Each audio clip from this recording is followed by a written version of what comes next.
Father Christopher, Yes. thank you so much for being on the show. I'm glad to be here. This is super great. And now you're used to being on camera because of your podcast. Yes, very much used to it. In fact, I even use this same microphone.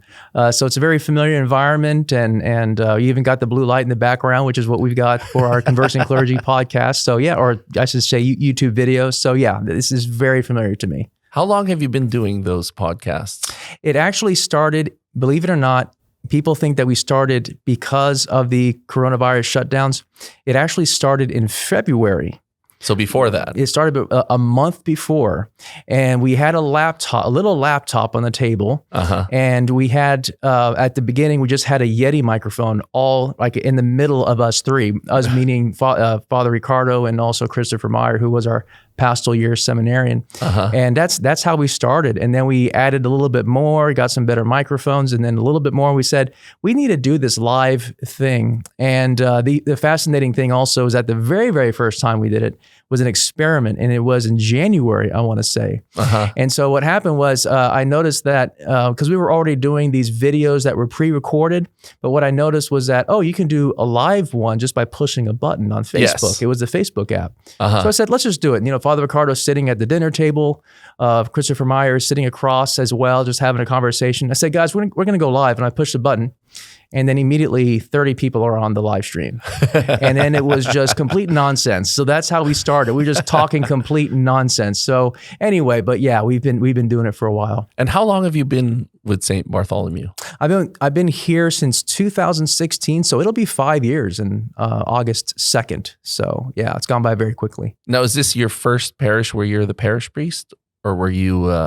Do you mean like the pastor? The pastor, excuse me, yes. Yeah. This is actually my second pastor assignment. So I was at Resurrection in Houston. And and I was there for 5 years. So I'm hitting that point where hopefully, I won't get transferred because I hit 5 years again. So I'm hoping, much longer. Is that the usual time if you are transferred 5 years? 5 years really is not the usual time. It's really ideally, and I've spoken, to the Cardinal, he's shared his thoughts about how long an assignment should be. He said ideally it should be about 12. And that's what he likes to strive for. But sometimes that's just simply not possible. So what they say is like 6 to 12 years. And there was a time when they said, let's make it into a term. So you have a 6-year term, and then you can have another 6-year term. But, just because of the shortage of vocations and priests that can serve as pastors, and do it well, or at least not run the parish to the ground, there's kind of a shortage of that. So, yes. So it's like whatever is needed is what happens. So in fact, my predecessor, Father Wayne Wilkerson, was only here for 2 years, which is extremely short. Wow. Yeah, and that's because another pastor had to leave his parish. And so he was shifted over to that parish, which was St. Michael's. And then I was pulled out after my 5th year. So, did you grow up here in Houston? Actually, I was born in Laredo. Okay. And that was, we were there for a couple of years. And then we made our way to Converse, Texas, which is basically San Antonio. And we were there till 94. And then Missouri City, which is basically Houston. So Missouri City since then. And how old were you then? How old was I? 14 years old, 14 when we moved to Missouri City. Yeah. I thought you were going to ask me how old what was I when I was born. And so I was, about 9 months. As far as I can remember, it's kind of a fuzzy memory. Did you grow up Catholic? I grew up Catholic. Yeah. Baptized Catholic, and parents Catholic, mom and dad. Basically Catholic on both sides of my family. So yeah. Mm-hmm. So did you go to Catholic school growing up? Did you know you were going to be a priest? No. When I grew up, I went to the public school with the rest of the heathens. It was a good experience. It probably would have been a better experience going to a Catholic school if the Catholic school was a good, a good Catholic school that's rich in the faith, of course. But anyway, no, I went to public school pretty much all my life, even college, because I went to Texas A&M. And I was there I was studying there for about 4 years. And you might think that I finished my time there, but I was studying engineering. So engineering is like, unless you're really brilliant and or driven, it's like 5 years to finish an engineering degree. So, and I was doing co-op working for Delta Airlines. So that means I spent some extra semesters working for Delta Airlines to get some experience in engineering. Anyway, so then I transferred, after 4 years, I transferred into the seminary. And that was my first experience with Catholic education, since Holy Trinity Seminary is University of Dallas, of course. And then, of course, St. Mary's Seminary is University of St. Thomas, connected to that. Yeah. Okay. So when did the first thoughts of you becoming a priest creep in? Was it when you were older? The very, very first time was when I was 11 years old. And I had never heard what might seem more common now, which is a vocations homily.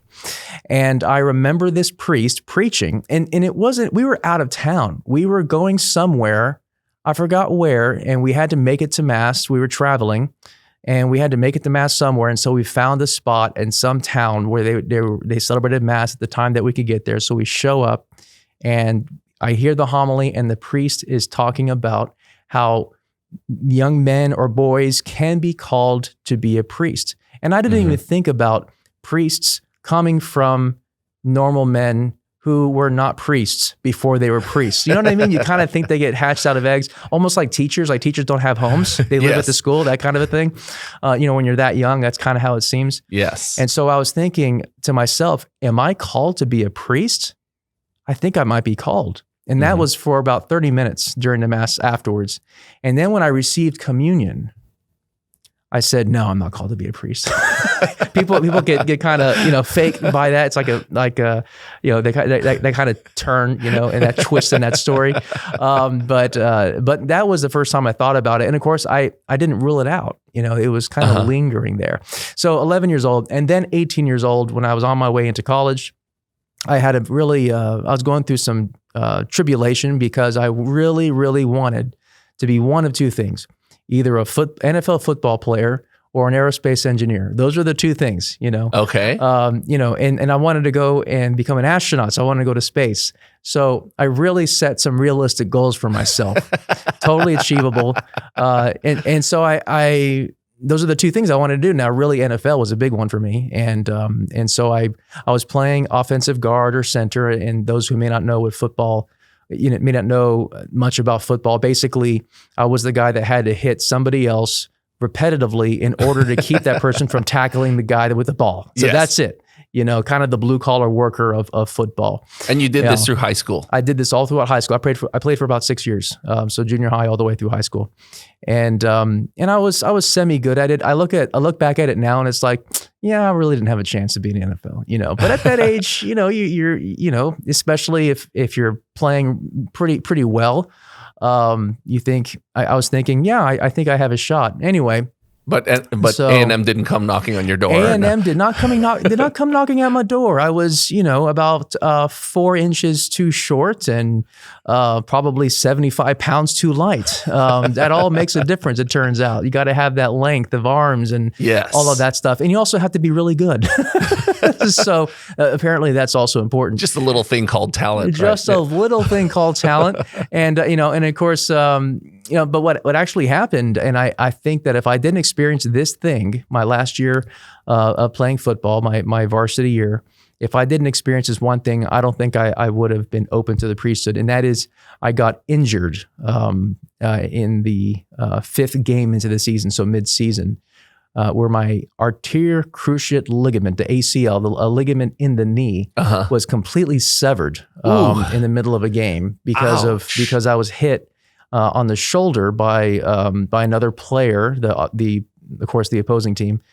He hit me on the shoulder, and it wasn't a hard hit, but it was just right to get my knee to twist, and that was it. Yeah, that was it for the season. And I remember being feeling very discouraged, and I remember thinking, at the time, that this is just a hump for me to get over. Like immediately, I was thinking, let's get the surgery. I'm going to train hard. And in fact, I did train very hard to rehabilitate. I did get the surgery, got a great surgeon. He was actually the surgeon for the Houston Oilers at the time, and also the Houston Rockets. I think he still is. Cool. So that's just my parents. My mother and my aunt, they just worked hard to get that. So anyway, the surgery and then recovery and rehabilitation. And it was supposed to take 6 months. I got it done in 4 months. Wow. And I was ready to go. I didn't mention this, but I didn't spend 4 years at A&M. It was 2 years at A&M Kingsville, and then 2 years at A&M College Station. Okay. So And so I worked really hard to get better. And then at A&M Kingsville, which is where I was planning on playing football at, because one of the coaches was recruiting me to go there. Okay. And I was offered a position, and that position was to be on the kickoff team. Okay. And I said, I don't want to just be on the kickoff team, Anyway, but it was more to that. It wasn't just I didn't want to be on the kickoff team. It was also a whole sort of journey I was on after the injury, where I was really clinging to the Lord, really asking Him to help. And I was also beginning to pray with greater earnestness. And most importantly, I began to pray to know His holy will for me. And that in earnest. I was already doing that, but it was kind of more like, I want to do your holy will, and your will is for me to play the NFL. And so, become an astronaut. Or become an astronaut. One of those two. That's your will. Lord, help me know your will. And also, this is your will. It was kind of like that kind of a thing going on. But I started to really, really seriously listen. And I think going through that tribulation helped a lot. The Lord allowing me to experience that injury. So that was the context within which I started to think about the priesthood. And that's when I think another part of it was when my mother, around that time, when I was 18 on my way into college, asked me, have you ever thought about becoming a priest? And I said, I really haven't seriously, but I will now. And that was a turning point. So after that, then there was, a journey during the 4 years where I was involved in the Catholic campus ministries, and I always had a spiritual director helping me out. So Father Roger Smith, who was the pastor at the time at St. Gertrude's in Kingsville, and I'm not sure how he's doing these days. It's been a while since I've connected with him, but anyway. And also Father Peter Koskol, I hope I'm saying his last name right. He's originally from Poland, was the campus minister at the time at A&M Kingsville, and then made my way to A&M and found another spiritual director, Father David Konderla, who's now the bishop in Tulsa. Nice. So he was extremely, extremely helpful. So it was just a wonderful journey with spiritual directors and with getting involved in campus ministry. That was all part of that environment that led me to say yes to the Lord. Do you have any brothers or sisters? I have one brother, Michael, and he is 40. No, he's not 40. What is he? I can't even keep track of my own age. Is he older or younger? He's younger, so he's 36. He's 36. And he's married with children and has twin boys, and they're 10 years old and just a huge handful. And, a quick funny story is that my brother was super rambunctious when he was younger. And I remember hearing that my mother said to him one time that when he gets older and has children, he's going to have two just like him. And that's exactly what happened at the same time. So it's twins, just so fun. Yeah, twin boys. Oh, wow. Yeah. Wow. So the reason I ask about your family is when your mom asked you about you becoming a priest or not, was your brother already married at that point? Did he have? Oh, no. By then, let's see, he would have been, I was 18 years old, so he would have been. So it was still early on. Yeah, early on. He would have been 12 years old at the time, but he did consider the priesthood for a little bit as well. So there was a time when he was considering it. Did you have difficulty in discerning the priesthood? I would say yes. In a couple of areas. I think one is just not having clarity immediately, because apparently the Lord doesn't have the habit of revealing all things at once, at the beginning. So there was that, and then the other part. So within that difficulty, it was learning how to be patient with Him and to be open to the way that He wants to reveal His will. The other part was fear.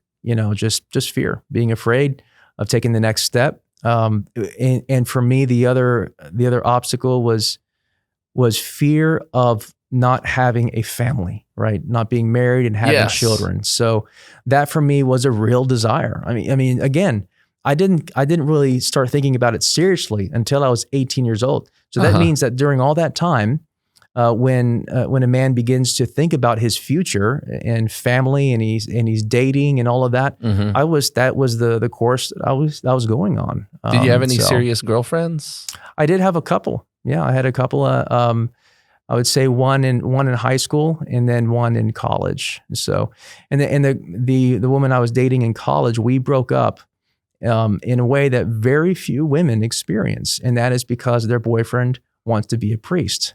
So it was on good terms, and it wasn't because we had conflicts or just we're moving apart. Wow. It's like, no, we're going to break up because I'm discerning the priesthood. Wow.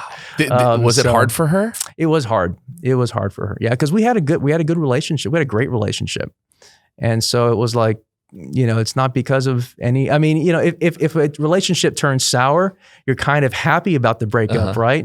Or there's something easy about it, I should say. But if it's for good terms, there's a. How did that conversation go? Well, the good thing is that it took place over time. Okay. So I was already discerning, but I wasn't serious yet. So she knew that might be something that's on the horizon. But then when I made the decision, and I said, yeah, we need to go ahead and end this relationship. Otherwise, I'm kind of wasting your time, and I need to be free to discern even more deeply this vocation. Yeah. Oh, wow. That must have been a tough conversation to finally just say, okay, this is it. Yeah, it was. But at the same time, she was a woman of faith. And so she was also happy, about my decision too. Yeah. So on one end, she's happy that you're finding your path, your vocation, but at the same time, she's like, I'm losing my boyfriend. Yeah, that's exactly what it was like. Yeah. No, it was tough. It was tough. But I think this is part of providence. I was already this was at A&M Kingsville, so I was already discerning going to A&M. Because I wanted to study. Because at A&M Kingsville there was only mechanical engineering. A&M was aerospace. So I hadn't given up the dream of working for NASA and perhaps moving towards the astronaut program. So, but anyway, so at the time I was discerning going to A&M in College Station. And so that kind of helped too with the break, to have that geographical distance. So that helped. That helped a lot. Did she say something like, because when Father David Michael was in, he had a similar conversation with his girlfriend at the time. And I asked him this, and I was right on the money when I asked him, did she say, can't you just become a permanent deacon? Oh, instead? That's funny. Did she, did she say that to you? Like it's deacon, like priest light, right? I don't remember her ever saying that. A quick funny story though. I was in the Air Force for a while, my last 2 years of seminary. And I was discerning being an Air Force chaplain, which is a priest that serves the Air Force, right? It's the archdiocese of the military services. Anyway, so when I went into the program, part of what they would do, this was just a program to get to know the vocation of being a Catholic priest in the Air Force.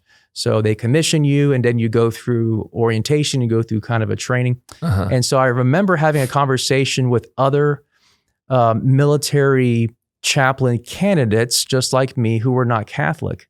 Okay. And so they were Episcopalians and Baptists. There was one Muslim imam. And so we're all talking about this and about the requirements that a priest can't be married, etc. And so one of them asked me, well, one thing you can do is just leave the Catholic Church, become an Episcopalian priest, and then go back to the Catholic Church and, get married as an Episcopalian priest and then go back to the Catholic Church. And then, they can make that exception for you, which I don't know if that's ever been done successfully. But I told them, we kind of believe what the Catholic Church teaches. So, and it's not the same as what the Episcopalian Church teaches. So try to skirt the rules and get it. Yeah, it was working really canon law a little bit. And it was really interesting. And at first I kind of laughed, but the person was serious. So I was like, okay. But anyway. That's one thing we're trying to get on the show. We're trying to get a former Episcopalian who's become a Catholic priest. Oh, Hopefully we can get one. Well, you should be able to get, I would recommend Father Chuck Huff. So in fact, he's been in our studio with the Conversing Clergy conversations. In fact, we're going to have him on even more. So he's definitely open to it. Oh, okay. Definitely. Yeah. Well, I'll get his details after. Yeah, Father Chuck. Yeah. Thank you. So when you broke up with a girlfriend and you finally decide, okay, I'm 100% in, you still had difficulty though with the discernment process. Of course. I did. When I went to A&M, I have found that one thing I discovered was I wasn't yet ready to make that next step. It was still a hang up for me. And also another part of what made it difficult was that apparently women go to A&M as well. And they also go to the campus ministry, So I met a lot of great women. And the question was coming back up again. I would like to date this person. And I became friends with a lot of great women, and there was attraction there and pull as there should be in a great environment like that. People of the faith that women that are interested in men that practice the faith. Yes. So it was great for that. In fact, I know I have a lot of friends who got to know each other and are now very happily married and faithful Catholics, right? And so I'm like, am I really serious about this? And it took a couple of years. Father David Condola, again, he helped me out a lot. And then just the natural progression of being involved in ministries. So I was teaching Bible study. I was helping out with the pro-life ministry. I did a little bit of ministry visiting the juvenile detention center nearby. And so, and then having some very powerful and important pivotal moments in my prayer life. Where the Lord was asking me, will you do this? And this is all during college. This is all during college. So your college was being paid for by your parents. Yes. Because you were not yet in the seminary. Right, exactly. So they were paying for my discernment. Yes. So it worked out well. Did your parents have any difficulty with you choosing the priesthood? I know you said your mom. Yeah. They were very supportive all along, my mother and my father. My mother was definitely saying prayers for me. And I remember with my dad, he was always very supportive. And I think the one thing that was hard for them, of course, was the separation, that the separation felt different than from me just going to college. And the separation is, for one thing, was going into the seminary and going in and not being able to visit as much as I could. Yes. There is a kind of a more of a discipline of, I don't want to say isolation, but I would say kind of a cloistered sort of environment going into the seminary, so that a man can be free to discern and to learn with greater intensity. So I think that was kind of tough. And also I would say that with my dad, he knew the priests at the parish at St. Lawrence. He was a sacristan and volunteered in so many ways. He got to know the priests behind the scenes. He would talk to them in the sacristy. And so his concern was that I would suffer a lot, because the priesthood is not the easiest life. And in fact, I remember Father John Wire, God rest his soul, he turned to me one day when I saw him at the parish at St. Lawrence. He was the pastor at the time. And he turned to me and said, "Are you sure you want to be a priest? It's a very hard life." And I think he was going through a tough time. But and he wasn't discouraging me. I think he was wanting me to take it seriously. Yes. So anyway, my dad was seeing that. And I think for my mom, I think it's just, attachment. Moms are attached to their children. So yeah. But again, they were both very supportive. Do you think it would have been more difficult on them if you were an only child? I don't know. I haven't even considered that. I would not be surprised if we were to travel to an alternate universe where I was the only child, and that being something very, very difficult for them, because I remember when my brother had his twin boys, and my parents somehow, they de-aged by 20 years when they saw the grandbabies. So, I could just see the happiness and the energy, and they were just so overwhelmed with joy. Because you're the oldest son. I'm the oldest son. And it's kind of the responsibility of the oldest son to pass on the family name. Right, exactly. But you've got a brother now. Yeah, and exactly. That kind of moved on to him. And now that he's got two boys. Yeah, and he's got boys. So that's going to be it, Yes. So there's no pressure on you. There was no pressure on you. No pressure. So I didn't have the pressure to leave the Catholic Church and become Episcopalian and then come back to the Catholic Church after being Episcopalian priest. No pressure whatsoever. You and in that regard. Your wife come back to the Catholic Church. Yeah, exactly. Me and my wife would have to become Episcopalian, then Catholic. And so, yeah. An interesting thing too is, excuse me, a really interesting thing is that I have a family crest, because we have, on my dad's side, we're British. And so we have a family crest that is passed down to the elder. And so my dad, being the elder, received this crest. It's just like a wooden sort of shape like that, and it's got different symbols. Yes. And so I have it. And so I'm thinking, well, who am I going to pass this on to? Yes. It wouldn't be my first parochial vicar, obviously, that wouldn't count. So it would obviously go to one of my brother's sons. Well, Yes. they're twins. So, but I asked him which one came out of the womb first. Yes.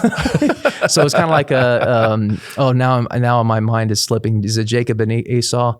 The twins that were born, and one was grabbing the foot of the other, so which one was grabbing the foot of the other? That's how we'll go about that. But anyway, that's hilarious. And for some reason, I had this fake advertisement in my mind for priests. It's like, are you a priest? Do you want to get married? Well, join the Episcopalian Church, and then you and your wife can. Yeah, you got to give that a really cool name too, right?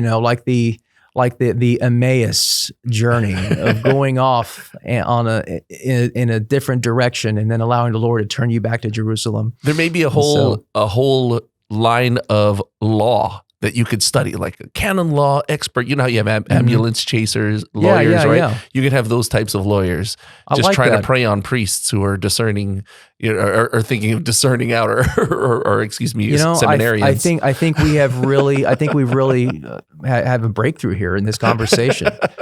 So we're going to cut that part out, right? This is our $1 million idea, right? That's right. You and I are going to go into business. I'm going to go to canon. I'm going to go get my doctorate in canon law first, right? And come back, and then we're going to make it happen. I'll work on the advertising side, and then we can. And that'll solve the vocations crisis right then and there. We'll have plenty of men that can be priests and then be pastors. So yeah. So you said that you didn't finish your 5th year of college. So was it at that 4th year you decided, okay, I'm going to become a priest? Yeah. Well, technically I had 2 years because of the co-op that I was doing. Okay. So that expanded it out to 6 years. Okay. So, and now that I think about it, I might have been doing that just to lengthen the amount of time that I needed to discern. I'm psychoanalyzing myself. Yeah. But I had 2 years left. I had about 2 years left. Otherwise, if I only had 1 year left, I remember even Father David Conderla saying to me, if it was only 1 year left, that I would say, go ahead and finish out the degree and then go into the seminary from there, just to have that completed, have a bachelor's degree completed, and then you can bring that with you into the seminary, and it counts for certain requirements, and then it also, you can go into what's called a pre-theology program, where you're not an undergraduate, you're taking master's level courses in theology and philosophy, and then you get your master's. So yeah, in theology. Was there a breaking point, like one particular point when you said, okay, this is the point where I really decided to become a priest? Yeah, it was a very powerful, prayerful moment. It was really moments of prayer is where these decisions, where the Lord was leading me to make important decisions. So it was, I can't remember the exact date. It was definitely the spring of 2000 or 2000, the spring of 2000, 2001. I can't remember now. It's been so long. I think it's 2001. And I remember just doing my daily prayer, and I felt Jesus next to me at night as I was laying down to go to sleep. And he said, I have a very beautiful or precious gift that I want to give you, and kind of fell asleep with that. And then when I woke up in the morning, all the fear, all the hesitancy to do what I knew was God's will, which was to go into the seminary, had just completely dissolved. It was just the most powerful, freeing moment. And so that's when I made the appointment with Father David. It was very good. He was very good in making himself available that very day to meet with me. And that's when I told him, and of course I wanted to check in with him as well, but I told him, this is what I've experienced, and we have already been talking for 2 years. And I said, I think I'm ready to go into the seminary. And in that huge, important moment, for me, it was very important. It was pivotal, right? Life-changing. Yes. And Father David says, okay, all right, well, give Father Clint a call. And that was it. And that was it. There wasn't like any more discussion for him. I think for him, it was like, it's about time. Or he probably saw it in your eyes too. Yeah, I think so. He probably said, I know this look. Yeah. This is it. Yeah. Because he had helped quite a few men before that. I mean, being a priest at a college campus ministry. Yeah. I'm sure he's had experience with that. So how long was this after you had broken up with a girlfriend? This would have been a couple years. Okay, so no contact anymore with her. No, not really. Well, I think we might have exchanged emails and just, maybe come in contact in different environments where there might have been a wedding or something like that. Yeah, but there was nothing more. Yeah. Do you keep in touch with her still? Not really. No Facebook been a while. stalking or anything like that? No Facebook. I actually closed my personal Facebook account. Really? Yeah, because it was getting out of hand. All 1,700 of my closest friends were connected to me, and it was kind of scary because, again, this is a personal account. I have a fan page, which is totally malfunctioning right now. But anyway, but the personal account, yeah, and some of the folks were posting some inappropriate stuff, and it was getting kind of hairy. So anyway, so I closed it down. But no, but I was connected to her on Facebook. We were keeping in touch, but no, it's been years since we've. So at that point, when you decided you were all in, there was no call to her saying, "Okay, sorry, yeah, this is it." There might have been. I just don't remember. I don't know. I don't remember. She was at my ordination though. Oh wow. Yeah, she was at my ordination with her boyfriend. That's cool. Yeah, her boyfriend or her husband. All these details, man. I think because at the time it was. The man who was her boyfriend would have been either her husband or they would have still been dating. But yeah, they came to the ordination. Now, you talked about possibly becoming a military chaplain. Yeah. Now, this is very close to me because I grew up with my dad in the military. So I had a lot of military chaplains, with the CCE classes and all of that. And you see them all. You go to mass and there. Yeah. So why didn't that work out? What happened there? Well, what happened there was it was really a discernment to see, is this what God wants me to do? Because I have a great love for the military. I believe in the mission of the military. I believe in the goodness of the United States, the American experiment. I really believe that it has its roots in Judeo-Christian principles, and I think it's worth defending. And so I thought about that. Am I being called to serve in that way? So I went through the whole what's called the chaplain candidacy program. So like I said, there was basic training where you get yelled at for 5 weeks. And then there was 2 weeks of orientation where they tell you about the chaplain, what it is to be a military chaplain. And there were some things that were very attractive about the life. But there were some things also that led me to doubt if this is really what he wants me to do. So one of those was when they showed me, they showed all of us photos of what it looks like going into a field hospital when there is combat. Oh yes. And they showed me the images, and I got super nauseous. Now, I've seen gory movies. I didn't get sick. Yes. But when it's real, yes, I just don't think I could handle it. Walking into that situation. I mean, they were showing people, these soldiers, poor soldiers that were just torn to pieces. And it was so hard for me to look at. Kind of like that scene in Saving Private Ryan where the guy's dying and the guy is, giving him his, he was confessing. And trying to put himself together and all that stuff. And actually some of the stuff I saw in those photos was worse than Saving Private Ryan. Wow. So it was just really, I felt very nauseous. And so that was one of the doubts that I had. It's kind of like when I was younger, before thinking about engineering, I wanted to be a doctor. And then I took biology and I found out that I really hated these long Latin words. And that was pretty much it, actually. That's what got me out, which is ironic because I'm a big supporter of Latin in our liturgies. So anyway, but that was one thing. And then it was, I did get the chance after I was ordained to serve a little bit more. And so celebrating Mass for the trainees at Lackland Air Force Base. And it was kind of a gut thing that, no, this isn't where the Lord is leading me. So, yeah. During those weeks, you said that you were yelled at a lot. So it was you and a whole bunch of other chaplain candidates, right? Yeah, they put us together with other chaplain candidates of different faith denominations and lawyers. And doctors. Okay. Yeah. Oh, okay. So what they do is they go ahead and commission us depending on how much experience we have. Yes. So there was a doctor that had 20 years experience as a doctor, and so they incentivize if they're trying to recruit you. So the incentive is you come in as he came in as a lieutenant colonel. which is an O5, I think, in the ranks. If people are familiar with that language, there's like standard ranks, and so you also get paid more. A certain amount. Exactly. So anyway, of course, I wasn't even a priest yet, so they gave me the 2 butter bars. So I was second lieutenant, lowest on the pole. But anyway, so we were all grouped together, and it really was a good experience. So they weren't that easy on you? I mean, thinking that, They were definitely easier on us than what they would do with regular recruits. Enlisted trainees. Because again, when I helped them out, it was they do it for 8 weeks. And also easier than what they would do with other actual combat officers, the one who would be in training. I figured if it was just chaplain candidates are like, okay, we can't do the cursing as much. Yeah. No, I don't remember there ever being any cursing. I don't remember their cursing.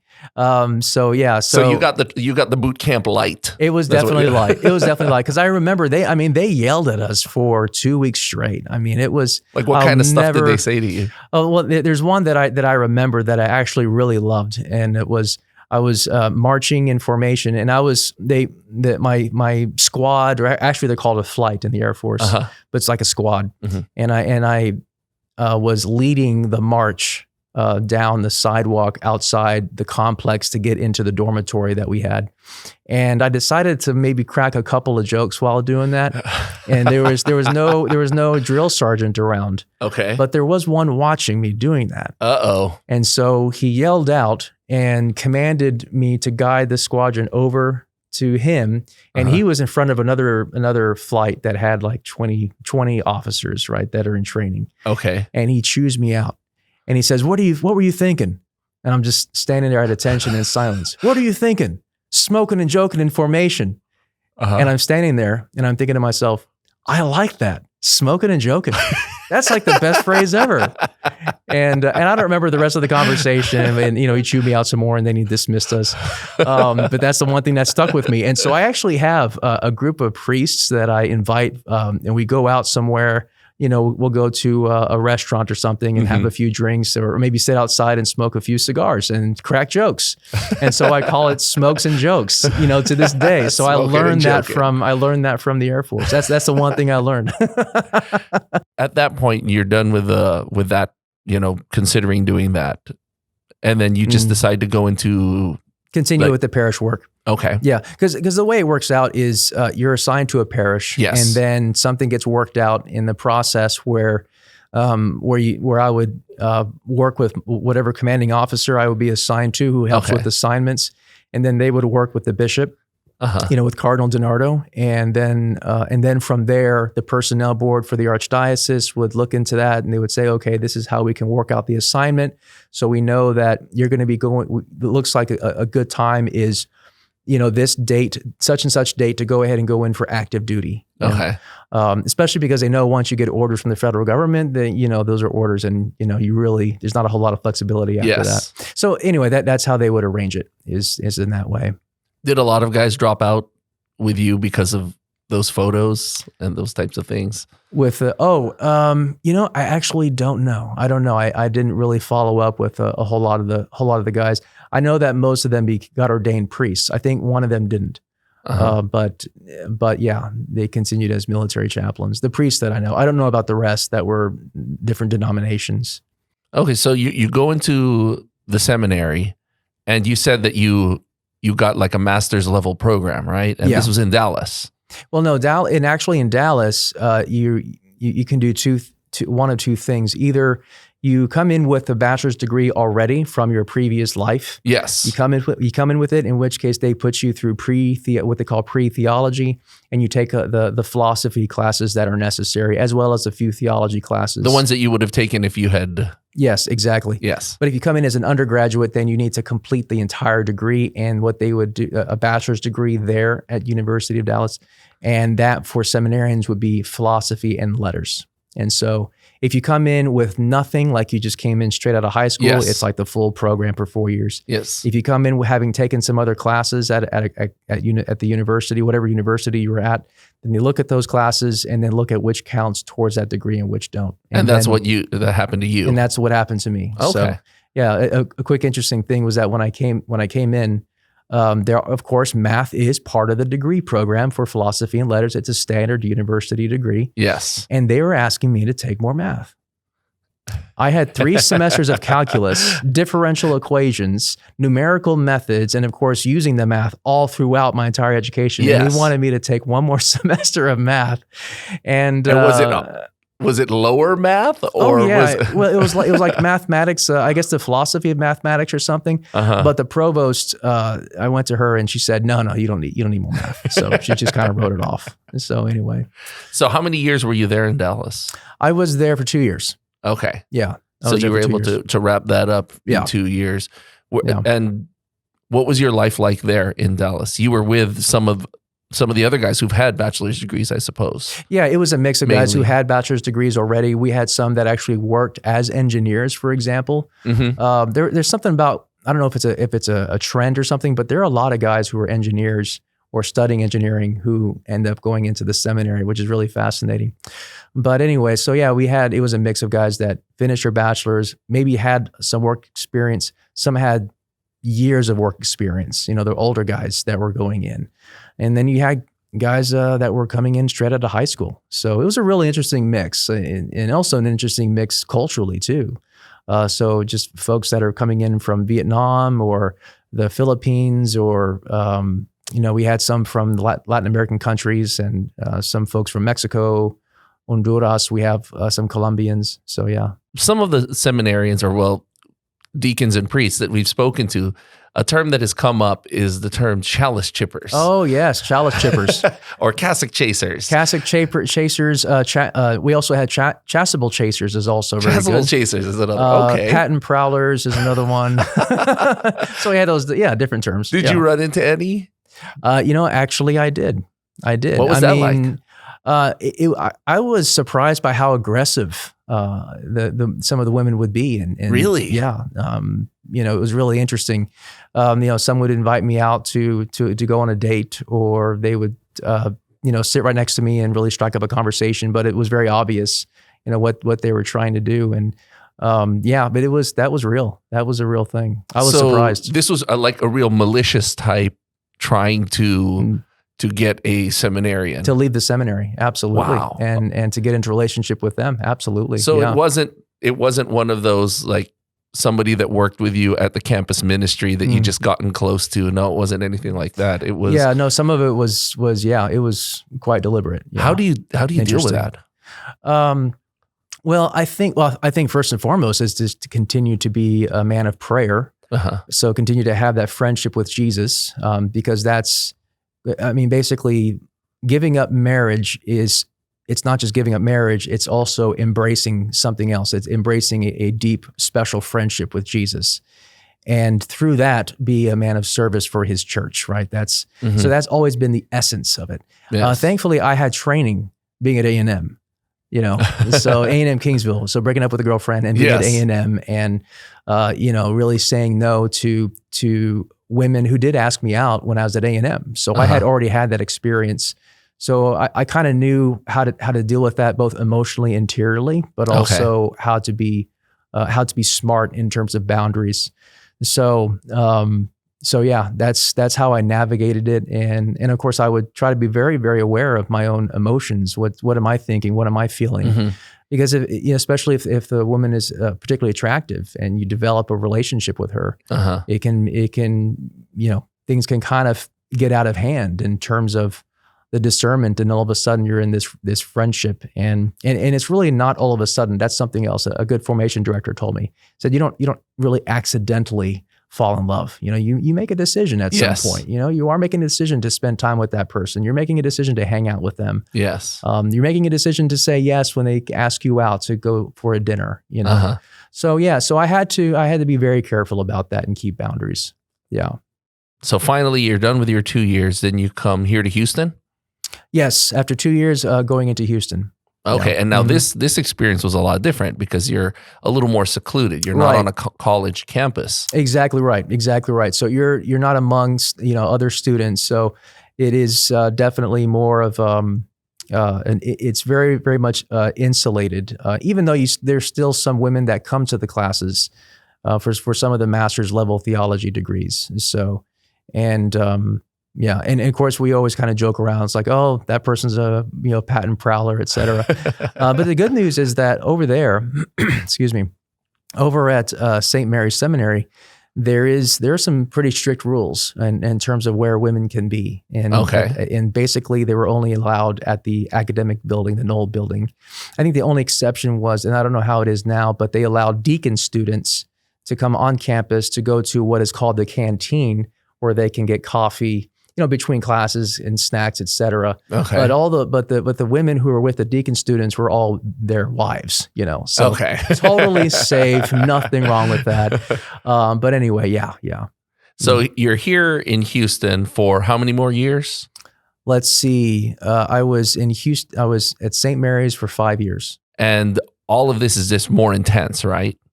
Definitely, because you're getting closer. You're getting closer to the wedding day, Yes. You're in the Super Bowl, so to speak. And so, and it gets more intense as time moves on.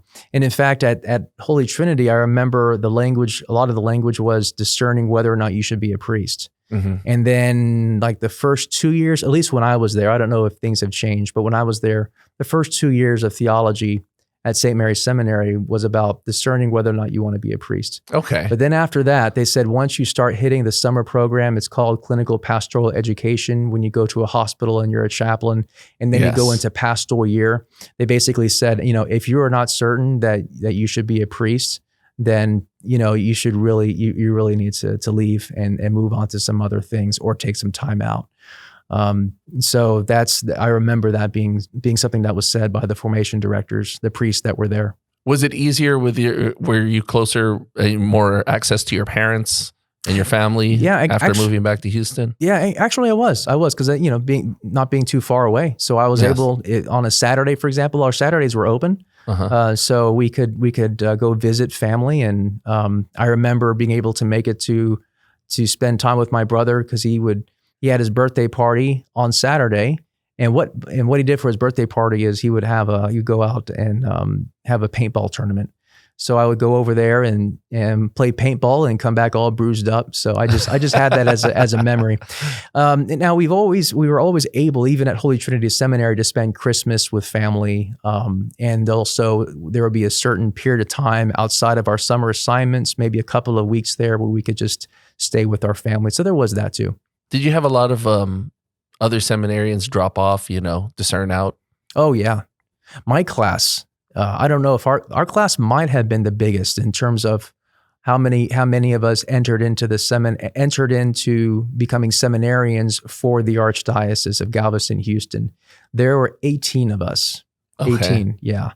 And 4 of us got ordained. Wow. Yeah. Yeah. That's a pretty low percentage. Yeah, it was a pretty low percentage. Yeah. I'm not sure why there was this big bumper crop, but that's just the way it worked out. Was it tough seeing those guys leave? Some of them, it was kind of tough. Some of them. I have a good friend of mine, one of my best friends, that was one of them, and it was tough to see him leave. But the good news is he's happily married, and we get to hang out, and there's a connection there, with him being a former seminarian, and he continues to be faithful. So yeah, but it was tough. Yeah, for some of them. One thing that a lot of the priests and deacons who've come in on the show have talked about are the pranks that happen in the seminary. Oh yes, the pranks, the pranks. Yes. Could you share with us some pranks that you may have not necessarily been involved in, but maybe have witnessed? Did anybody tell you about what I did at St. Mary's? Is that what you're asking the question? No. Oh, okay. All right. Well, this is one of those pranks that can only be pulled every 4 years. Okay. Because it's one of those things that people would remember. One of the seminarians gave me the idea, and I went ahead and implemented the idea. And this was for April Fools, where the way it was set up in the seminary for showers, where the showers were public, they were shared, but they had stalls. Okay. They had stalls, and they had doors that closed and they locked, and the showers had curtains, so you had privacy and you had a stall. Yes. And so what I did, and I used to wake up early in the morning to go running, but before I went running, I went in to the showers and I turned them all on. Okay. I used cold water, wasn't going to waste hot water. Turn them all on, close the curtains. And then I had my own towels and t-shirts, etc. And I threw those over the side of the stall wall so people can see that, oh, there's somebody in the shower. They think somebody's in there. Okay. And then I closed the gates, closed the stall doors, and was able to reach over and lock them. And then I left. I went to go running. Oh, wow. And so then there was a long line of seminarians when I got back who were absolutely furious that these guys were taking a shower, and they just kept taking a shower and they wouldn't leave, And so they were yelling at them, yelling at nobody. I decided to stand in line with them just kind of had a towel over my shoulder and just kind of stand in line and just enjoy the drama. And one of the guys was turning the lights on and off, trying to get him to stop, get him to get out of the shower. So, how long did that last?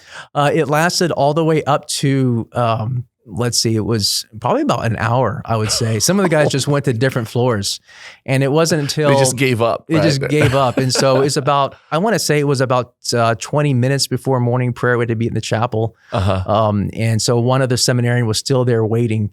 And I stood there next to him, and I just went up to one of the stalls and I unlocked the door, and he's like, "What are you doing?" And I opened the curtain. It's like, "What is going on? There's nobody there." And then he realized, and he just broke down laughing. He had a great sense of humor. So, oh, that's good. Yeah. That's good that he was one of those that wouldn't have gotten really angry. Oh yeah. There was one guy that did not take it lightly. Oh, really? Yeah. He was so angry. I was like, oh well, yeah. Were there any other pranks?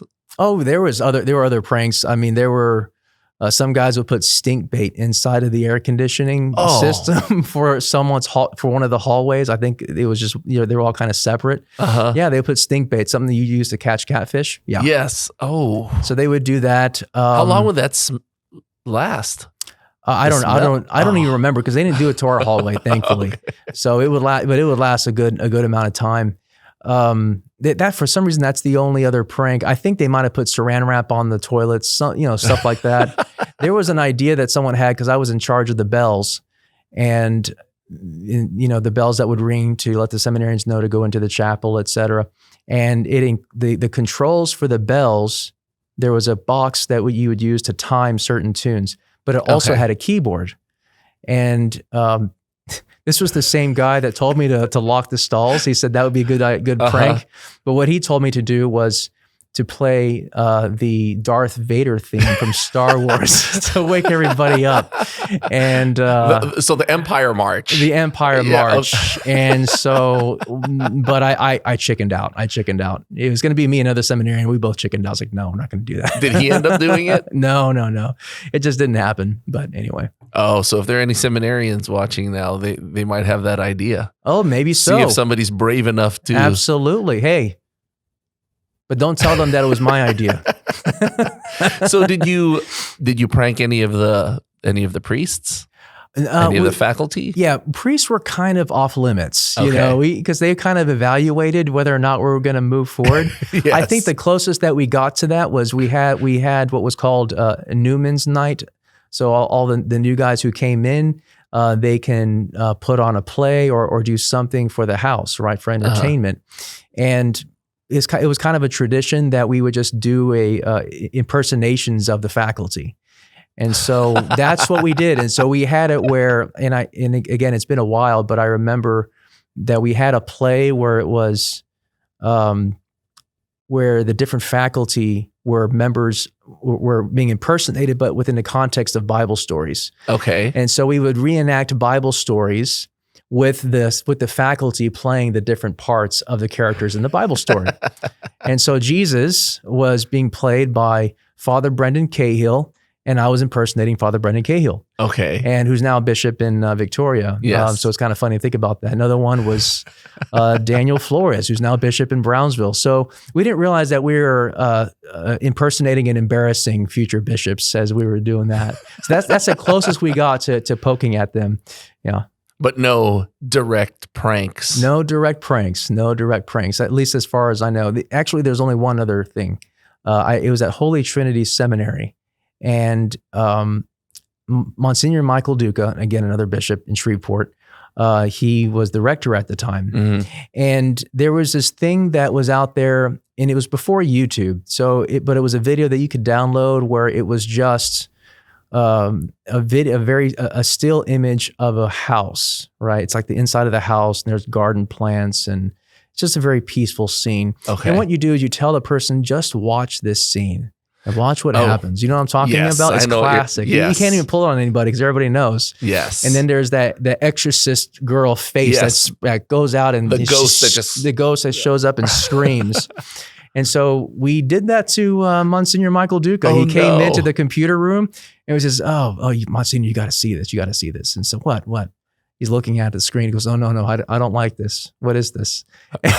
And then the screen comes out, and he jumped back a couple of feet, and he yelled, wow. And he yelled, and he's like, oh, I knew I wouldn't like it. And he walked away. But the other seminarians were telling me, why would you do that? You did that to the rector. You might have had a heart attack or something. Oh, yeah. You never know. So, yeah, but that's about as close as we got to pranking, at least for me, as close as I got to pranking a faculty member. One of the faculty. Yeah. So I guess, right, among all of the guests that we've had, only one of them actually really pranked the faculty member. And I admit. It was Father Dad. Oh, Father Dad did one. He and his whole class put a statue of Moses into the restroom of one of the priests. I think it might have been the rector. Oh, really? They set it on his toilet. So oh, that is funny. And that's relatively benign, Yes. So they're not causing permanent damage. They could hear it. They were all really quiet, and they could hear it. And they could hear him scream. So they knew the exact moment that he opened the restroom door and saw a statue looking at him. That is too funny. So that's creative. So you and Father Dad are the closest ones. Well, him and his entire class. Oh, yeah, his entire class. Yeah. Yeah, no, because a lot of times it's like the other guys didn't want to get involved, Did you have some guys saying, you shouldn't be doing these types of things? Just that one with the stall. That was it, where I turned on all the showers, and that one guy got upset, And so that was one of those situations where there was some friction between us, but we're good now. We're good now. Did he eventually become a priest? No, he actually left. He left and continued with engineering, and he's from what I understand, he's married now. Yeah. Okay. Yeah, but the last time we saw each other, it was all good. And so, just in the heat of the moment. You remind him about that? No, I didn't. I should have, though. Next time I'll do that. I'll say, do you remember when you totally flipped out because you didn't get your morning shower? How many stalls was that? That was a lot of water, I suppose. Huh? It was 3 stalls. Yeah, I know. I was wasting water. I know. But then again, it was cleaning out the pipes. I mean, you can say that. So 5 years at St. Mary's Seminary. And then where did you spend your pastoral year? Let's see, 5 years at the seminary, and I spent my pastoral year at St. Pius V. How was that? And that was with Father Hubert Keeley. It was a great experience, and being under the tutelage of Father Keeley, God rest his soul. And I really enjoyed connecting to the Catholic school that was there and made some really good friends. And I remember really having some great experiences with the parishioners and getting to know them. I think one of the most important experiences of a pastoral year, besides, of course, exercising certain pastoral capacities like teaching and serving at the altar, is also getting to know people in the context of being a seminarian. Because a lot of people, they don't really see a huge difference between a seminarian and a priest. They almost want to call you father. Like they just, especially if they see you at the altar in a cassock and surplice and you're helping out with things. So being able to relate to people in that capacity as a public figure in the context of a parish and getting to know them and relating to them in a way that's pastoral and also with a kind of sense of being a member of the authority of the hierarchy, yeah. So that year you spent there, then you go back into the seminary, right? Right, exactly. And you're reinvigorated, I suppose. Oh, definitely. Yeah. No, pastoral year was very affirming for me for my vocation, definitely. And getting back, you're basically just ready to get it done. Third year is like you're just pushing through, and then fourth year is it goes by so fast.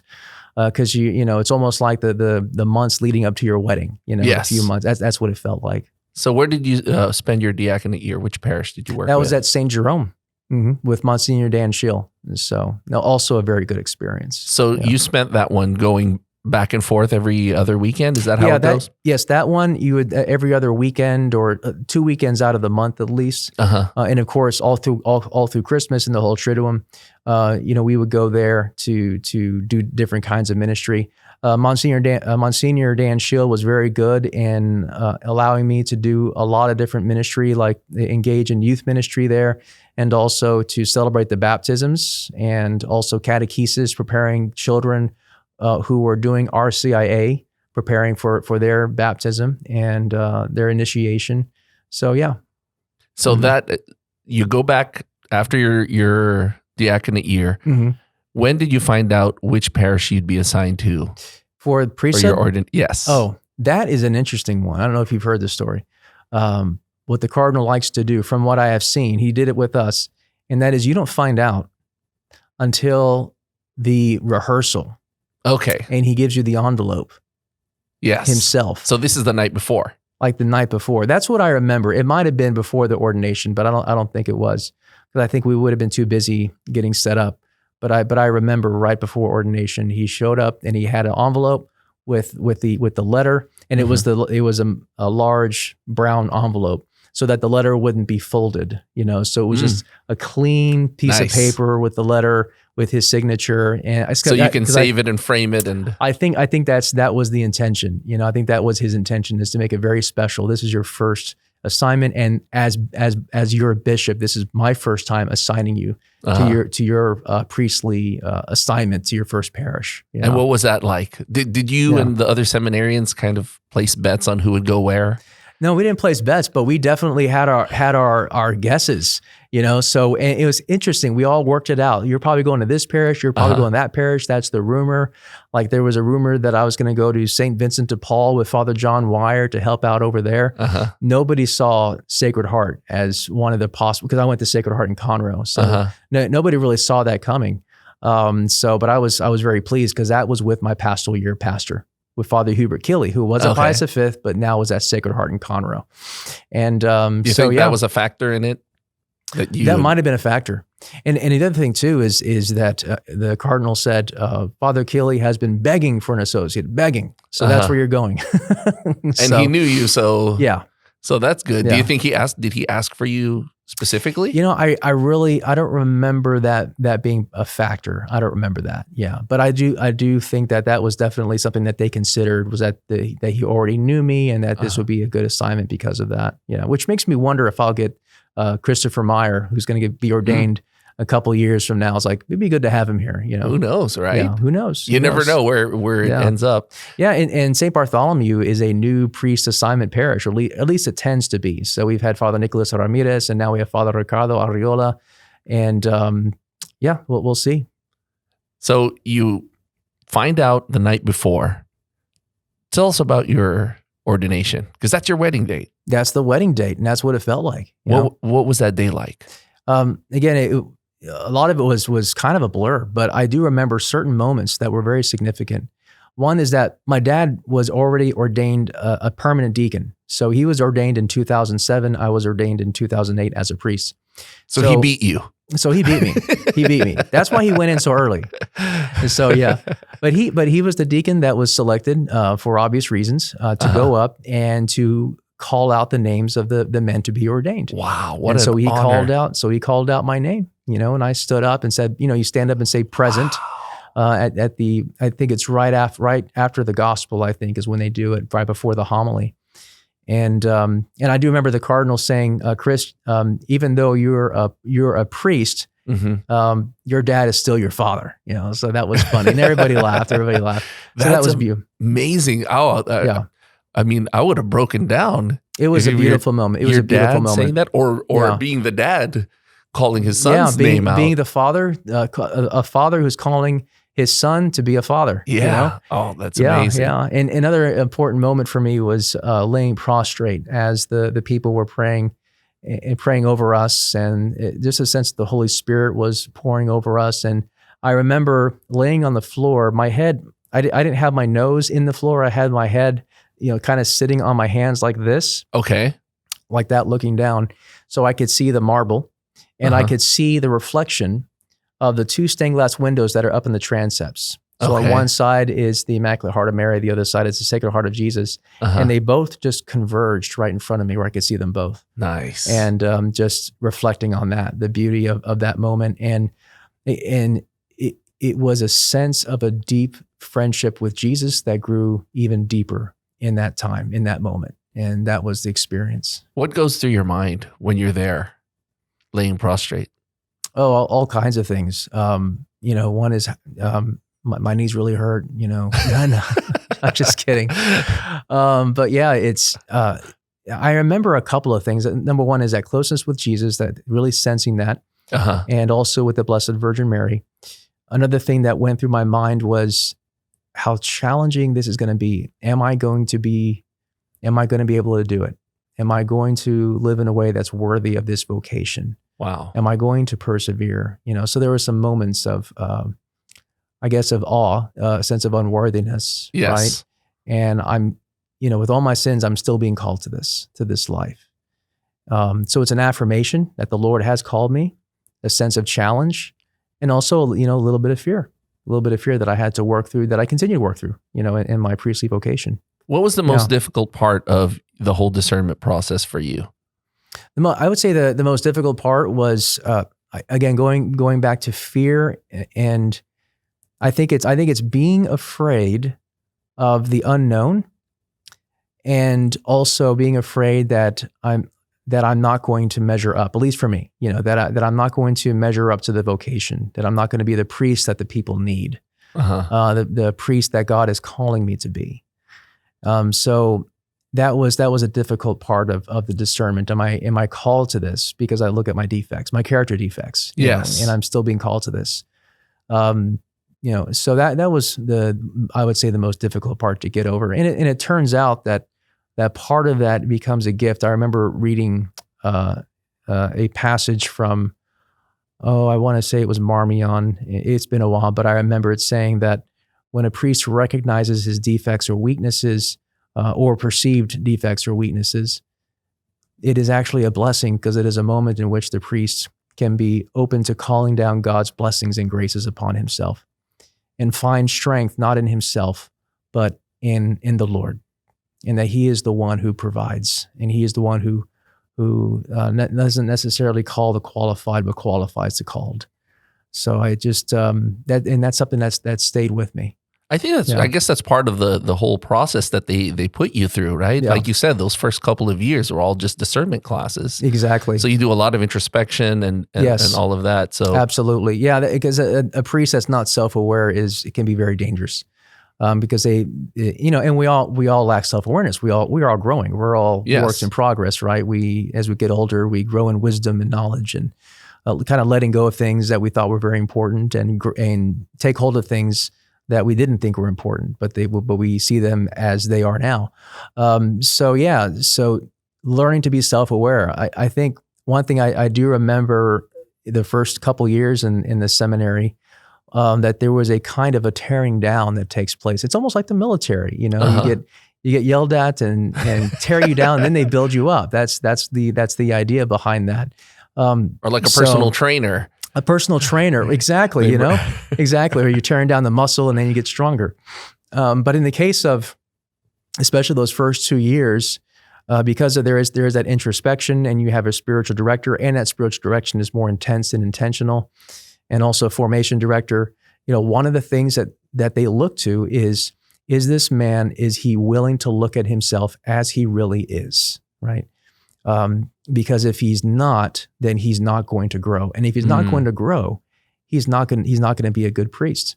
Because being a priest, priests they don't come out of the womb ready to go. Yes. They don't hatch out of eggs, It's like a doctor. Nobody comes out of the womb ready to do brain surgery. Yes.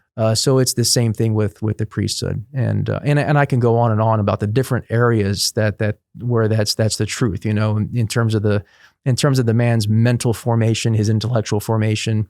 How is he as a human being? Does he take care of himself? How does he relate to people? How does he pray? Is he a man of prayer?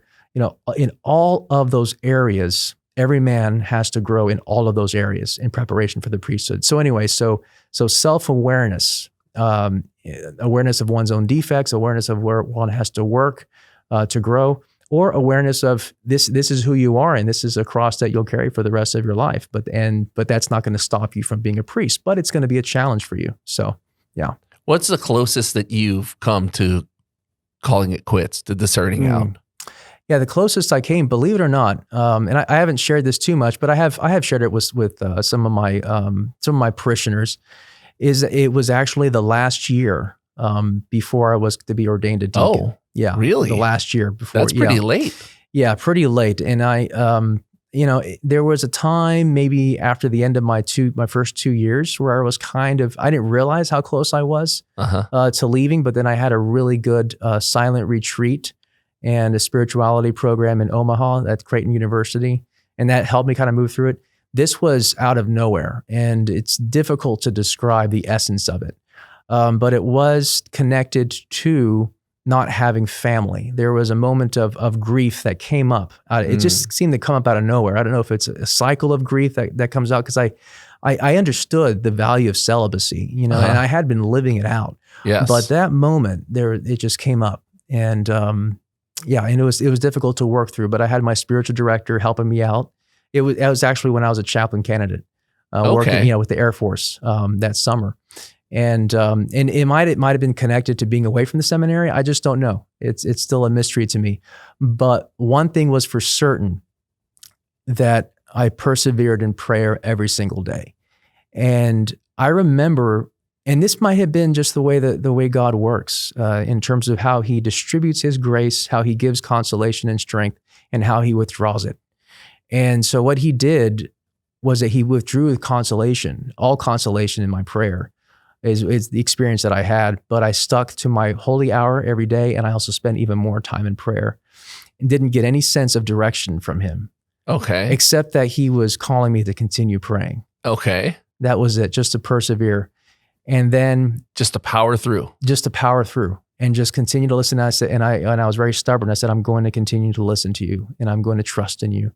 But I'm going to leave. I was certain. I was like, I cannot go continue it and get ordained as a transitional deacon and then as a priest in this state of mind that I'm in right now.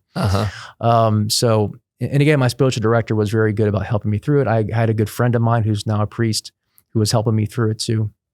So I wasn't just on my own on this stuff. But I remember I went through it for about 40 days experiencing that and coming up with all the reasons why I shouldn't be a priest. Okay. It was like I was convincing myself, but I couldn't make that final decision. And my spiritual director said, wait until you get back to the seminary. Don't make any decisions right now, which is also a good Ignatian principle. Don't make decisions in a time of desolation. Yes. So went through 40 days of that, 40 days. And then on the last day, the 41st day, I remember we ended our chaplain candidacy program at St. John Vianney Seminary in Denver, Colorado.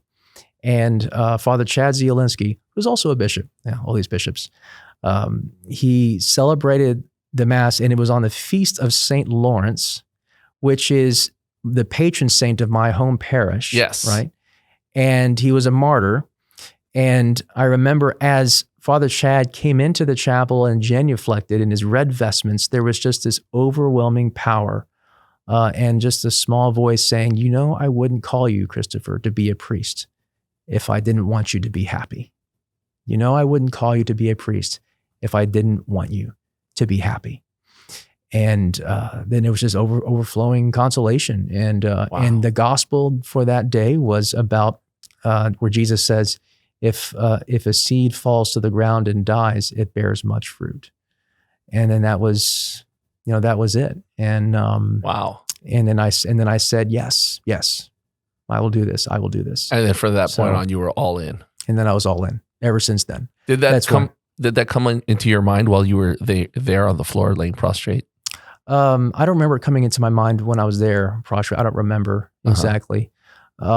But it's something that I cherish in my memory. I think about it every now and then, and it's also the reason why my vocation is so rock solid.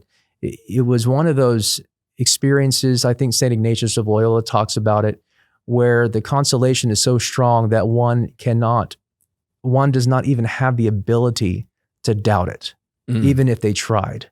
So it was one of those experiences. So I think that was the gift. I think that was the gift that he was giving me, because I was asking for a fiat. I said, I need a fiat. I need the grace to be like the Virgin Mary, to say, let it be done unto me according to your word. That's really what I want from you, Lord, if you can be so generous to give that to me. And and so he gave it. So you find out your assignment the night before, you're ordained. Now I assume your whole family's there. Oh yeah. I had my grandparents, I had aunts and uncles, That's I had awesome. some cousins. Yeah. So it was beautiful. Now you have some time off first before you have to report to your assigned parish. What'd you do at that point? Yeah, we had about a month at the time. So it was kind of a standard thing to kind of lollygag around for a month, but the reason, I think a lot of the reasons is because priests will celebrate masses of Thanksgiving at different parishes. So I celebrated my first mass at St. Lawrence. I remember it was my first mass, so I totally blanked out right before the sign of the cross. I think, and I had some good priests who were there, like Father Peter was there from A&M Kingsville, and he looked at me and he says, "Relax, Chris, relax." I think you could tell. So anyway, but that was a beautiful mass. Once I made the sign of the cross, everything just flowed from there. Okay, everything so flowed. It was just getting started. Just flow from there. And then then I celebrated a mass of Thanksgiving at St. Jerome. And I can't remember there was another place. St. Pius V, of course. St. Pius V celebrated mass there. And I just, it's been so long, so I don't remember everything else, but that was the main thing that I remember. Did you do any weddings for friends or baptismals? Not too long after that. Yeah. And I still do weddings for some friends. Yeah. And can celebrate at some. So yeah. What's it like doing the sacraments the first time? Is it overwhelming? I do remember feeling overwhelmed, or really kind of not overwhelming. I never felt overwhelmed celebrating any of the sacraments except that one time, that first mass. But definitely wanting to make sure that I'm doing things right. And so, studying the rite beforehand and making sure I'm taking the next steps. And, but I had always really felt relaxed, really, after that first mass, I really felt relaxed about doing the rest of the sacraments, except, I should say, another exception would be the vigil. Because in my first assignment, Father Hubert Killey was diagnosed with cancer about 6 months into my assignment. Okay. And he had to go to chemotherapy. And so his health had declined so much that he couldn't do the Easter vigil. Oh, and that's usually the responsibility of the pastor. Yeah. Yes. And so my first year, I celebrated the entire Easter vigil. Wow. I'll never forget it. And it was 4 hours. Wow. Part of the reason was because I was, kind of checking along the way, make sure I'm doing the next steps. And so I'm kind of sitting there. Okay. All right. So this is the part where he comes up for the confirmation. Okay. So yeah. And this is your first time doing it. I mean, you've seen it as a parishioner. Right. And, helped out pastoral year. And that was, so I did have that, and my deacon year. But yeah, But actually being a priest up there, being the one in charge, making sure it all people do what they're supposed to do, and yeah, that is so funny, because this past Holy Week, I was listening to a podcast, and one of the priests called in. He was a parochial vicar, and he said, "Oh, this is an easy time for parochial vicars, because everything falls on the pastor during Holy Week. Right. Because it's the pastor who has to do all of those masses. Absolutely. Yeah. But for you, it's your first year. My first year. And you get thrown into the deep end. Yeah, absolutely. Yeah. It was, I'll just never forget it. And I remember him telling me about, a few days before that it might happen. I didn't really believe it, so I didn't prepare at all. Oh, no. So it was like that evening is when he said, I was like, oh my gosh. And then I had to do it the second year as well. Wow. I can't remember. It was, I was transferred out May 14th. Father Killey had actually passed away not too long before the second Easter vigil that I celebrated. Oh. Yeah. And then I was transferred out May 14th, so not too long after. Okay. And then where were you transferred to then? St. Thomas More. And how long did you spend there? I was only there for a year. Oh, that was quick. Yeah, very, very quick assignment. So I went to Resurrection after that in Houston. That was my first pastor assignment. Why so quickly? Just a year? They were desperate. Okay. They were desperate for pastors. Okay. Yeah. So they needed somebody at Resurrection, and so they asked me to go over there. Yeah. So speaking of, the pastors and parochial vicars, how much different was it, getting that first pastoral assignment? Yeah. Well, I mean, I kind of experienced it already at Sacred Heart because as a pastor got, more and more sick, I started taking over more of the pastor-like duties. Okay. But the difference was I could go back to him. So I would go back to him, he would be in his living room sitting in his recliner, and I would say, so this is what's happening right now. How do you want me to handle it? And then he would tell me, and I would go and implement it.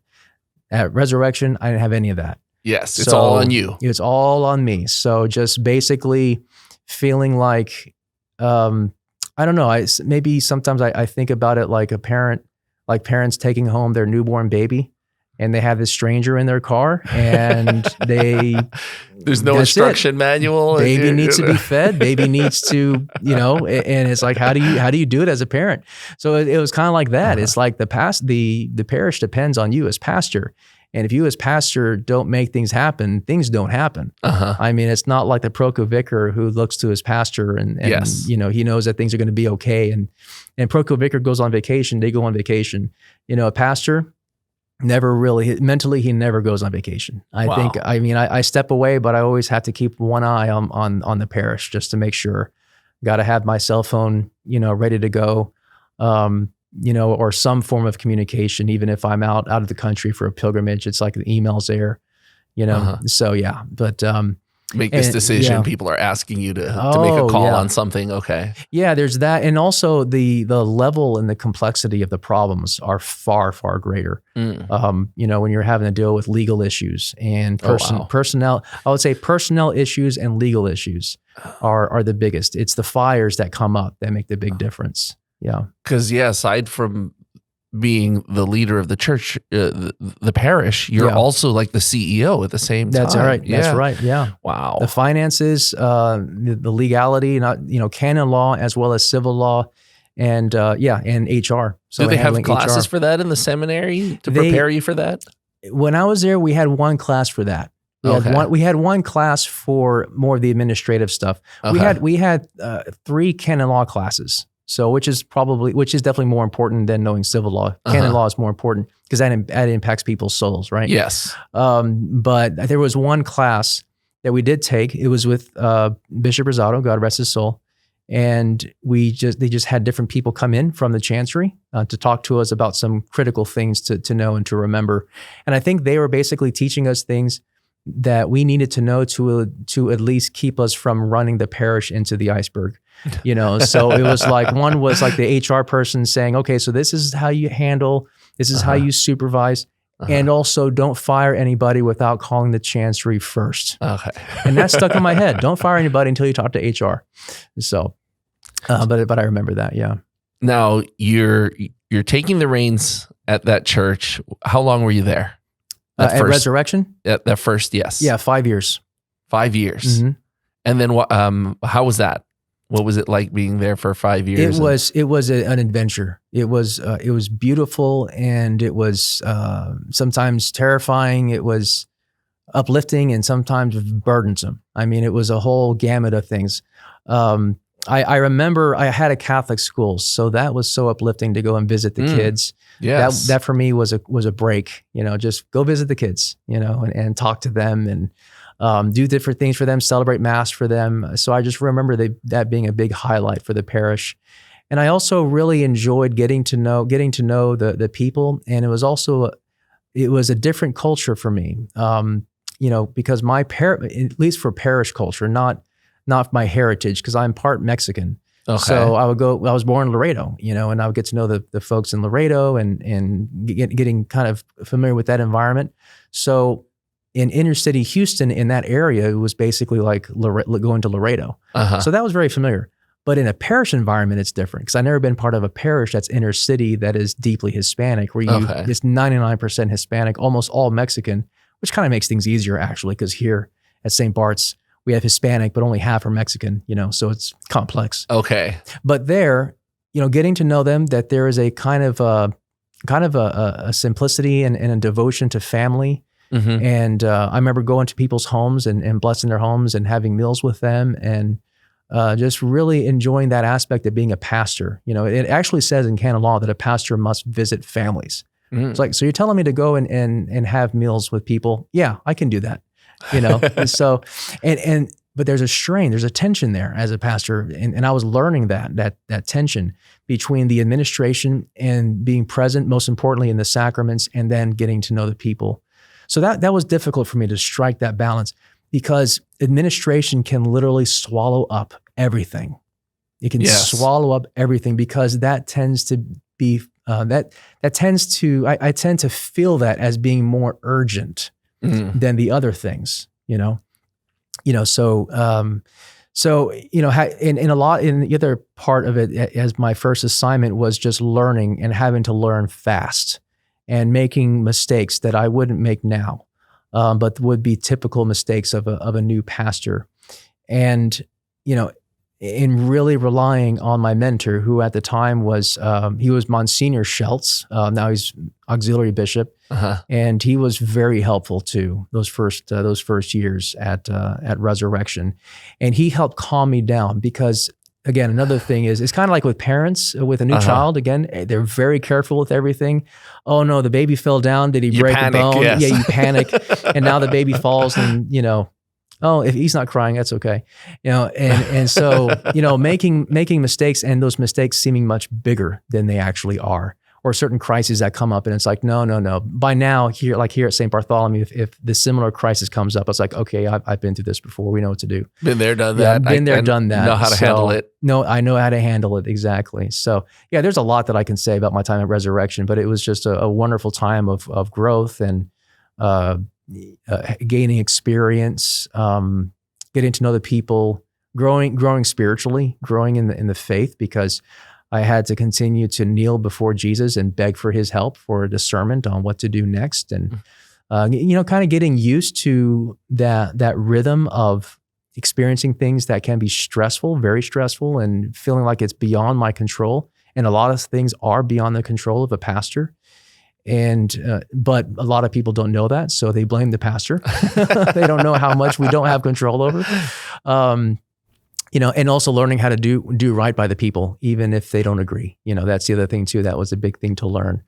Everybody loves a parochial vicar because he's not the decision maker, right? The pastor can be the bad guy sometimes. So, there's so many things I learned at Resurrection, but that's something that was very important, was learning a lot about how to be a good pastor, and also growing in prayer, growing deeper in that relationship with Jesus. Now, you said you're part Mexican.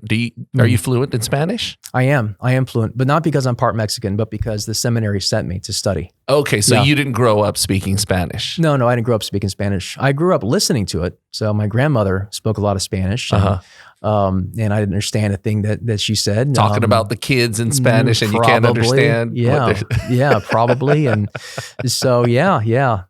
No, but I learned later on after my first year of seminary, they sent me to Mexico, and then they sent me again 2 years later. So, yeah. So that's cool. So now you can talk with some of your relatives in Spanish. Did it surprise them how good you had become? Yeah, it did. Especially when I first got back, my dad picked me up from the airport that first year, and I was talking to him in Spanish because he knows Spanish. In fact, that's his first language. And he says, oh yeah, that's pretty good. Yeah. So yeah. Big surprise. Yes. Big surprise. And my grandmother was impressed. So she was thrilled. I have a very similar experience, because I'd learned to speak Filipino later on. Mm-hmm. And when I'd gotten to the point where I could actually, the way I speak with my dad is different than it was when I was much younger. We only spoke in English, but when I finally learned, we only speak now in Filipino. It's funny. Yeah. Because that's his first language. It's the first language. It's comfortable. There's a connection there with heritage. I think it makes a big difference to, I think anybody, I think it would be good for anybody to learn the language of their heritage.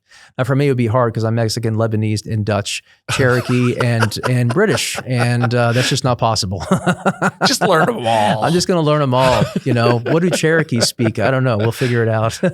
Now, you said earlier about being a parochial vicar, how much easier it is. Yeah. I heard a joke during one of your podcasts that you directed towards Father Rick. Mm-hmm. And I'm not sure, is this an inside joke or a running joke about him being a parochial vicar for the rest of his life or permanently? Oh, yeah. Yeah. The running joke is that, well, it's serious and also a joke. So in all seriousness, with men that are competent, priests that are competent, like Father Ricardo, they're going to be made priests after 3 years, 4 years max.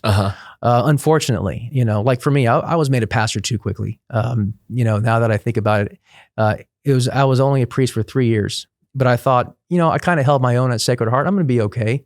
And the more experience I gain as a pastor, the more I realize it probably would have been good to have been a parochial vicar for 10 years, which is the way it used to be. Okay. But they're in desperate need of pastors, right? So probably 3-4 years. I would be thankful if we get him for another year. So he's been here for 2 years. So I joke around though. So when I see the cardinal come around for confirmation masses, and I'm getting vested, he's getting vested, and I wait for Father Ricardo to come into the vesting room so that I can say this in front of him, and I would say, Cardinal, I really don't think Father Ricardo is ready to be a pastor. He has a lot of growth. He has a lot of issues. I think you should leave him here for at least 7 more years. Because it must be tough if you have a good parochial vicar, someone you can lean on, right? Someone that helps you out a lot, and then you're like, I'm going to lose this guy. Yeah, you're going to lose him, and honestly, you don't know if the next guy is going to be able to, serve well. I mean, not every priest is equal in their abilities, so. Or at least have the same relationship or the same relationship. The relationships are never the same. And so you kind of lose him and then you lose that relationship. You not lose the relationship, but you don't have that person around anymore. I mean, I had Father Nicholas with me and he was just a phenomenal parochial vicar, and it was tough to lose him. But again, he was very competent, a lot of gifts, and now he's pastor. Where's he now? He's at St. Francis Xavier Cabrini. Okay. Yeah. So after that time, the 5 years at Sacred Heart, is that when they moved you? You mean 3 years? I was Sacred Heart for 2 years. Okay, I'm sorry. And then St. Thomas More for 1 year, and then Resurrection for 5 years. Oh, Resurrection, excuse me. Yeah, Resurrection for 5 years. Yeah. Then you came here to St. Bart? Is that what happened? Yes. After 5 years, I was came here. Mm-hmm. Okay. And then what decision was made to move you here rather than keep you there? From what I understand, the personnel board, which is a group of priests that comes together and they offer consultation to the cardinal. Okay. They needed somebody here, and what they told me, the conversation went like this. One priest said, who might be good at Saint Bartholomew? Father Christopher. And the cardinal nodded his head and said, yeah, he would like it there. Okay, let's do that. Just like that. That's what I heard. That's what I was told how the conversation went. And isn't that crazy how you the whole course of your life as a priest is just off of a conversation. Off a conversation that might have taken 45 seconds, Just the cardinal saying, yeah, okay. Yeah, that sounds good. All right. And then what if he says no? And he'll say, well, I'll ask again. And so, yeah. Wow. And how many years again have you been here? It'll be 5 years in August. 5 years now. Mm-hmm. Now tell us about your podcast. Oh yeah, with Conversing Clergy. Yes. Yeah. So Conversing Clergy started, believe it or not, it started back in 2008. And it was with me, Father Michael Earthman, and also Father Jeff Reed, who's no longer a priest, but he's now happily married in the church.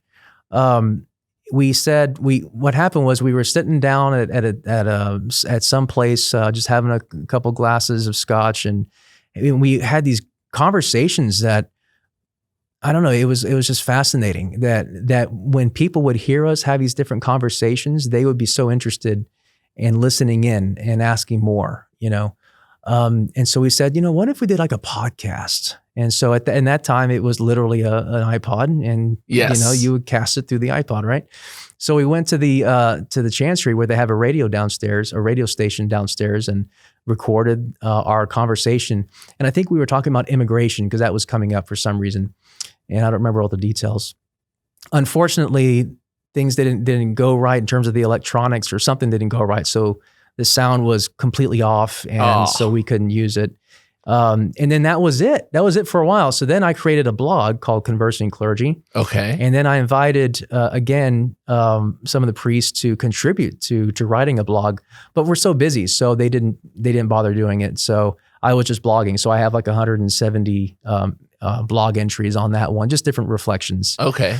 On different topics. And so there was that, and then I created a Facebook page and then a fan page, and so I have about 4,000 followers on that, and just people over time they just join in, and so I would post the blog entry or the link on Facebook. So, and that was Conversing Clergy, and I would invite people to make comments. And there was one time I did get a great conversation going. It was about Stephen Hawking, when he said that there is no need for there to be a God. Right. Okay. And so I said, the title was Stephen Hawking said there's no need for God. I agree. And that was clickbait for sure. And of course, the argument was the God that he's talking about, that we don't believe in. Okay. The God that he's talking, which is the atheist God. The atheist God, we don't believe in the atheist God. We believe in the God of Abraham, Isaac, and Joseph, right? Okay. They're talking about God of the gaps who explains natural phenomena. So anyway, so there was one guy who was just getting into it. And it was great. It was a great conversation.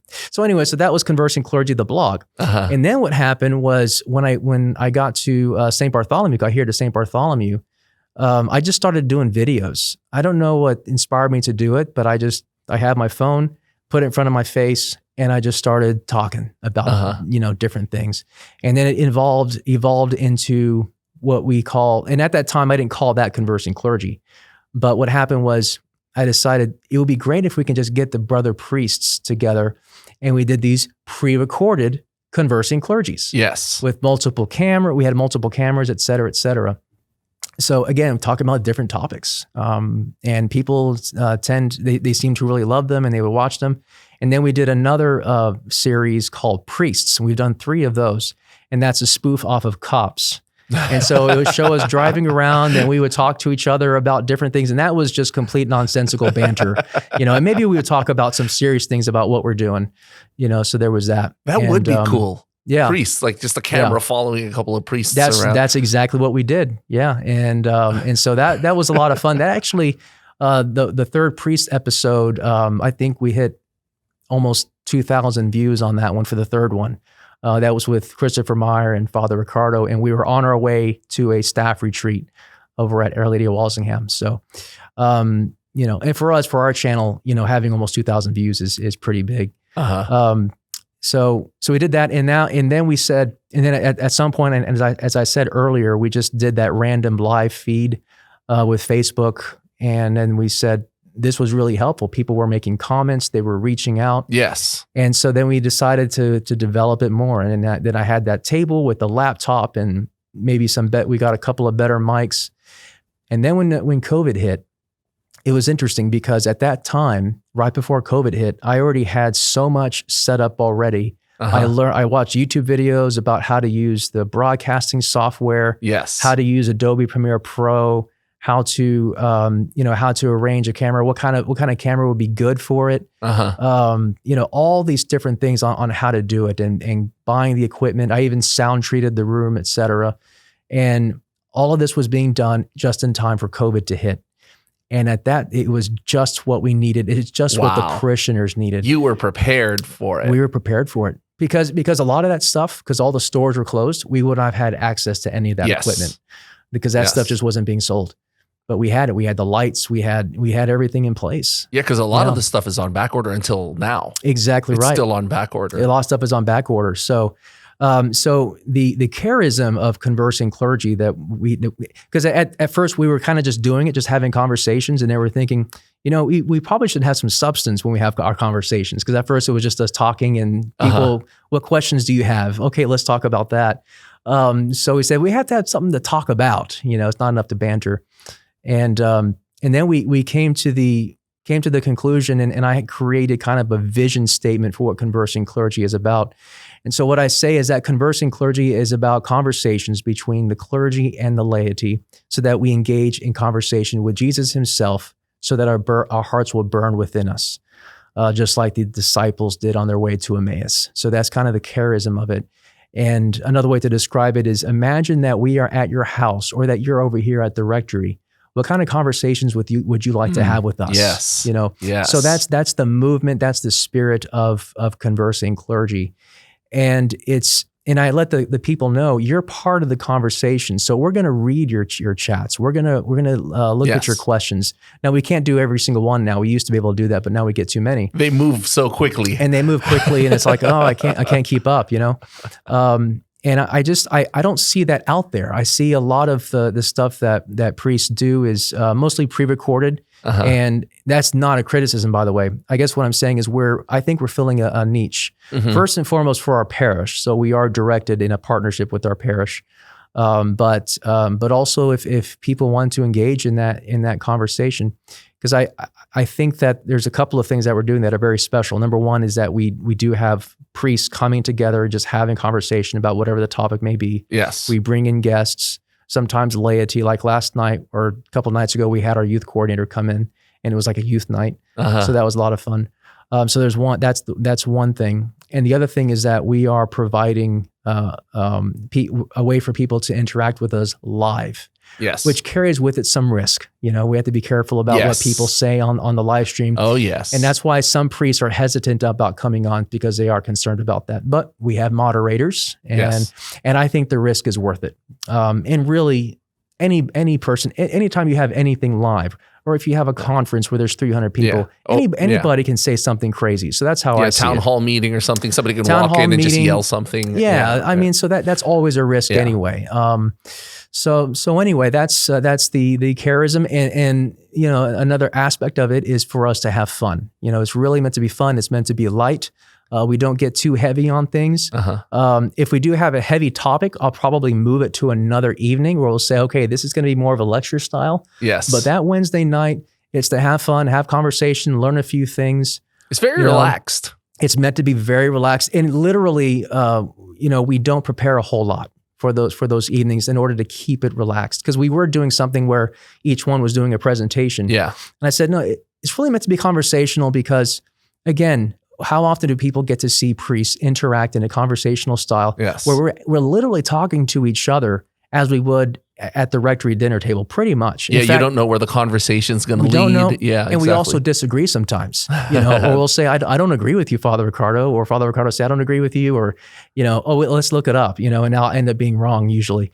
And I was like, okay, well, we learned something new. And I think people really appreciate that. And of course we have our meme time. So people love meme time. Meme time. We show our Catholic memes, and the fun one about that, you never know how people are going to react. But we try to stay away from the controversial stuff. But sometimes people are like, no, I don't like that one. It's like, but people really love that part of it. One great thing about your podcast is you said earlier, as a priest, you're supposed to go into somebody's home. Exactly right. And that's exactly what you're doing. You're doing it dozens of people at a time. Exactly. Entering their homes through the podcast, conversing with them. That's exactly it. Yeah, it was a concern. Part of it was a concern about availability. We can't get out to all the parishioners' homes, and some parishioners can't, bring people in anyway. Some are, they have problems with handicap, sickness, whatever it might be, and of course during the coronavirus, definitely, we just couldn't be in contact with each other. Now you've been here, you said, for 5 years at Saint Bart. Yeah. Looking ahead, do you think they're going to move you again soon? Do you think you're going to? I hope not. I mean, you just never know. But I don't think so. Again, with bigger parishes like this, they tend to keep the pastors in bigger parishes for a longer period of time. Saint Bartholomew has benefited from pastors who have been here for 12 years at a time. So Father John Caw was here for 12 years. Father Mayon was here Father John Caw was here for 12 years. Father Mayon for 12 years. I think Father Charles Domek was here for 12, but a lot of long pastorates, and that tends to be the way that the bishops tend to move priests around. So I'm hoping 12 years. I really am. If and when they do move you, what do you want people, your parishioners, to remember about you and your time as the pastor? Oh, and that's an interesting question. I'd have to think about that. I hope the main thing is that I love them, that I gave my heart to them. I hope that they can remember that, if nothing else, at least that I love them, and that I help them to know about Jesus' love for them. Thank you so much for coming in on the show and spending your time and talking about, your journey and your podcast. And we wish you the best of luck with it. Thank you. I appreciate it. And I really enjoyed this too. So having a great conversation with you, and you asked a lot of great questions, and I really enjoyed it, and I felt really relaxed too. So thank you so much. That's great to know.